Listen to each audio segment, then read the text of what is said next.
জামায়াতে ইসলামের নিবন্ধন অবৈধ ঘোষণা করে হাইকোর্টের রায়ের বিরুদ্ধে আপিলের ওপর শুনানি বুধবার পর্যন্ত মুলতবি করেছেন আপিল বিভাগ। জামায়াতের আইনজীবী ও ইসির আইনজীবীর বক্তব্য উপস্থাপন শেষে ওই আদেশ দেন প্রধান বিচারপতি সৈয়দ রেফাত আহমেদের নেতৃত্বে আপিল বেঞ্চ। আইনজীবীরা জানিয়েছেন, বুধবার মূল আপিলের সাথে জামায়াতের প্রতীকের বিষয়টি নিয়ে শুনানি হবে। 2023 সালের 19 নভেম্বর আইনজীবী হাজির না থাকায় আপিল মামলাটি খারিজ করে দেওয়া হয়। এরপর আপিলটি পুনরুজ্জীবনের জন্য আবেদন করলে 2024-এর 22 অক্টোবর আদালত বিলম্ব মার্জনা করে আপিলটি শুনানির জন্য পুনরুজ্জীবিত করেন।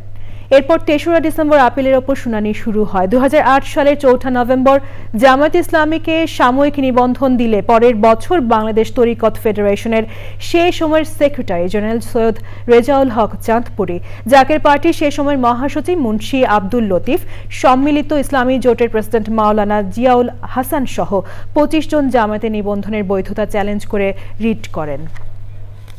2016 সালে সুপ্রিম কোর্ট ফুল কোর্ট সভাতে একটা ডিসিশন হয়েছিল যে দাঁড়িপাল্লা যে সিম্বলটা ছিল সেটা সুপ্রিম কোর্টের এক্সক্লুসিভলি সিম্বল, সেটা অন্য কোনো পলিটিক্যাল পার্টি বা অন্য কোনো এন্টিটিকে সেটা অ্যালোকেট করা যাবে না। ওই ফুল কোর্টের সিদ্ধান্তটা ইলেকশন কমিশনকে যখন কমিউনিকেট করা হয়, আমরা ওই দাঁড়িপাল্লা সিম্বলটা আমাদের সিম্বলের লিস্ট থেকে বাদ দিয়ে দিই। আমরা বলেছি, আদালত কর্তৃক রাজনৈতিক দলের রেজিস্ট্রেশন বাতিলের নজির এই ভারতীয় উপমহাদেশে আর দ্বিতীয়টি নেই, এইটিই প্রথম। এবং জামাত ইসলামীর রেজিস্ট্রেশনকে বাতিল করা হয়েছে, ইলেকশন কমিশন বাতিল করেনি। ইলেকশন কমিশন রেজিস্ট্রেশন দিয়েছে, কিন্তু হাইকোর্ট ডিভিশন মেজরিটির ভিত্তিতে এটি বাতিল করেছে। এই নজির এই ভারতীয় উপমহাদেশে একটি এবং একমাত্র নজির।